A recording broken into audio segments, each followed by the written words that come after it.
I've come camping again, up in North Carolina.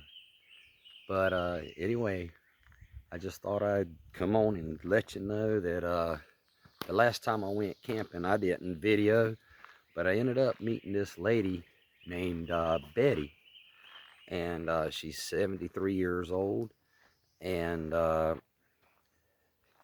she's lost everything she's had. I think she went through a divorce. She had two sons and a daughter, and she was telling me when I was down in McClellanville, we were talking, and she lost her place. She actually sold it the first time. She sold her house, and she worked at the post office making decent money working inside the post office. And somewhere through 6 years or so, she actually drove by the old house.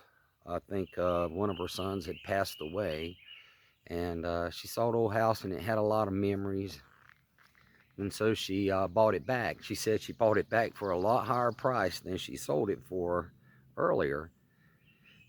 Well, anyway, her second son passed away, and somehow or another she lost her job, and she was trying to make the payments on it, and it was down to no electricity and no water half the time, and she was just trying to make those payments, trying to make the payments. So finally she had to just change her life, and she got her a Ford Bronco and put her stuff in it and took her little dog and walked out and left it.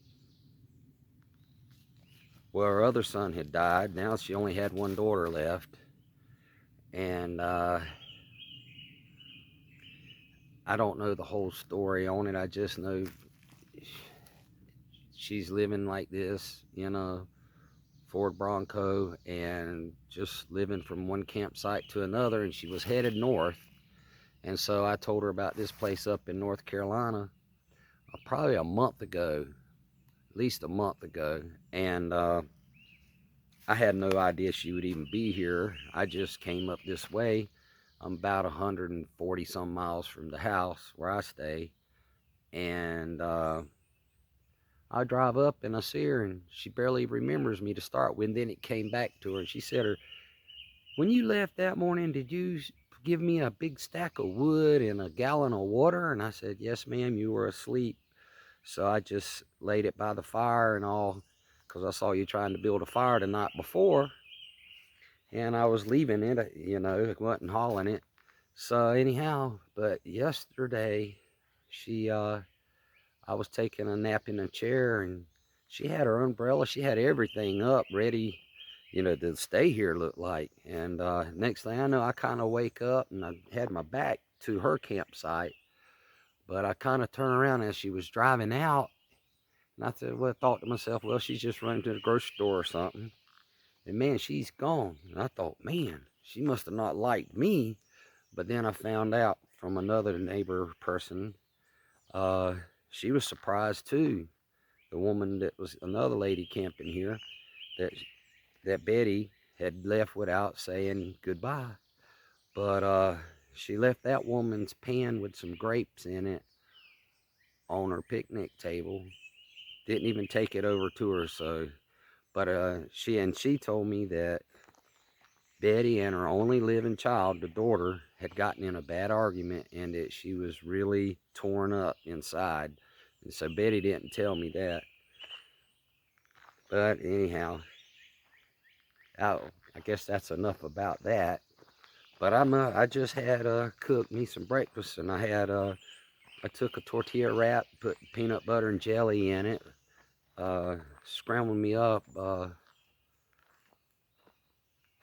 I thought I saw something in the woods moving, and it is. It's a ribbon tied on a tree.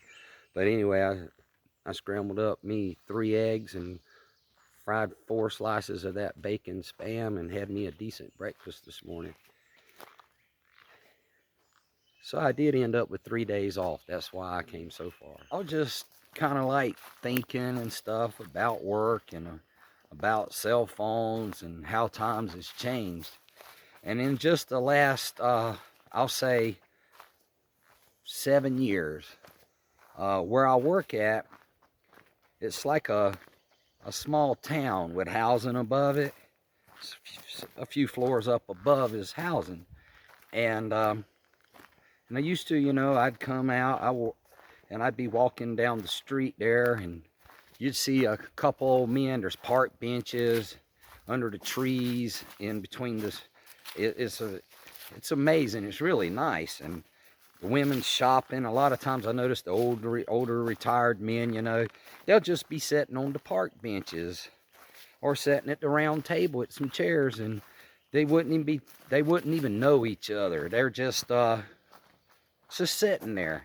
And after a while, about 15 minutes or something, I come back through, going back the other way, and these two guys will be one on one park bench, one across that faces it and they'll be talking and laughing, and they don't know each other. And I've seen it a lot. It ain't like I saw it once. I saw it a lot of times. And people kind of talked, and this has nothing to do with the pandemic. This is, you know, stopping it. What I'm saying, this was way before that.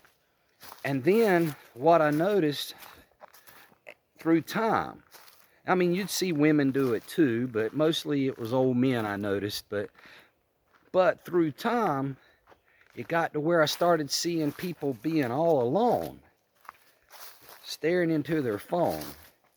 Because these smartphones came along and people were getting more used to them. And even old men, you know, got used to it. And so they, now you go by and they're sitting on their phone. Sitting down looking at their phone. And then when you walk back by, they're still messing with their phones. And they're not talking to a person that's real. And I don't know what they're doing on the phone. They might be talking to family members, but they're not talking. They're staring in a phone. And now, through the years, and the pandemic came along, and I know that changed a lot, but this was already changed before it.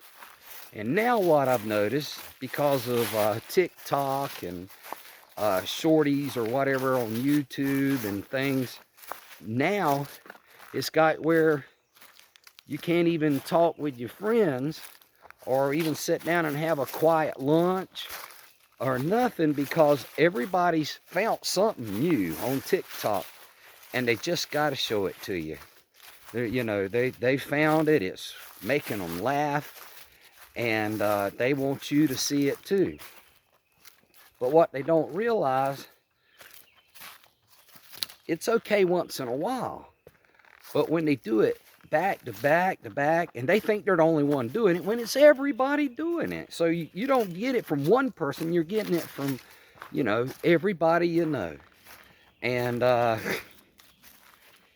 if they're sitting there, what they do is you can't see what they're looking at because they're over there, right? And they'll go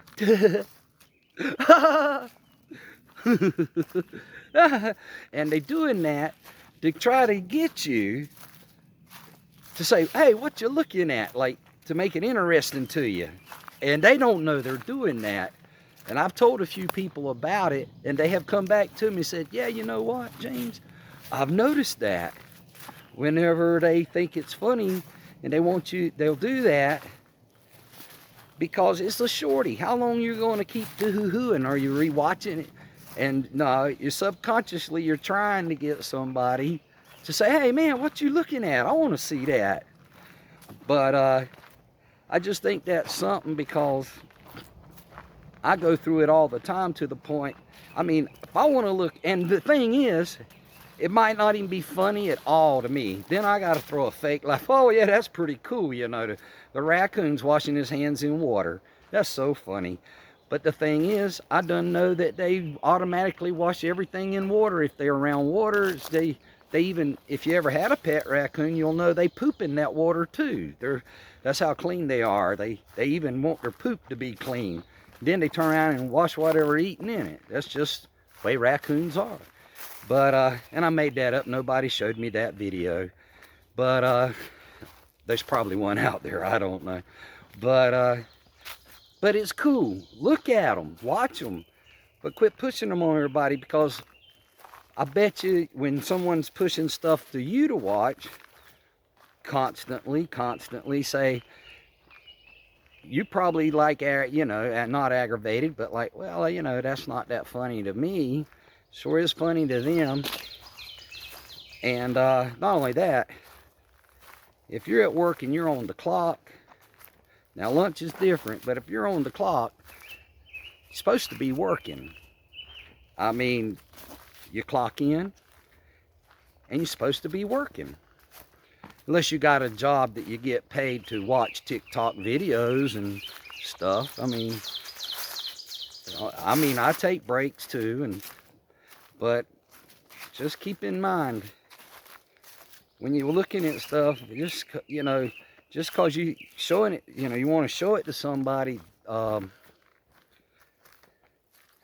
they probably getting showed by everybody. It's not just you. And after a while, it gets tiring. I mean, if I want to see something funny, I'll look up my own stuff. We all got smartphones. Now, if you could find a tribe back in the woods that ain't never seen a phone, they'd probably spend hours looking and laughing at everything they saw on it. Might break the first 1 or 2 phones you show them because it freak them out, you know. But after that, they'd probably start laughing about it for a while. Then they'd be like, man, he's showing me this stuff all the time. And here I am, you know, trying to beat 2 rocks together to get a fire started. And I have to quit and keep looking. All right. Just thought I'd just spill a few of those out. I guarantee you every one of you has been in my situation. And a lot of you has been the other part of the situation. So have I. So I'm going to try to be better about that myself. Man, I'm walking down a long, look, it's a path. I've never been down it. It's marked on the maps. And it said no horses, and I'm looking at horse hoofs. Well, not their hoofs, but where they've walked. Well, let me get off of here and think a little longer. How about that? And then see how stupid I can be on here. Laters. Right after I said laters, I saw a coyote cross over in front of me. I was up the hill, up around that curve, and I stood real still. And he bent down towards the water somewhere right here. And he looked up, and he crossed over, went up the hill, and he went off in there. Well, I was walking real slow, and I got the video thing set up, ready to video again.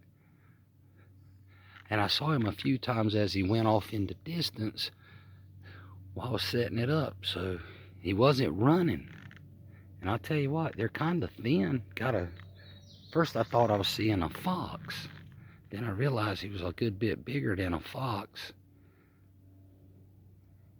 And he had thin sides.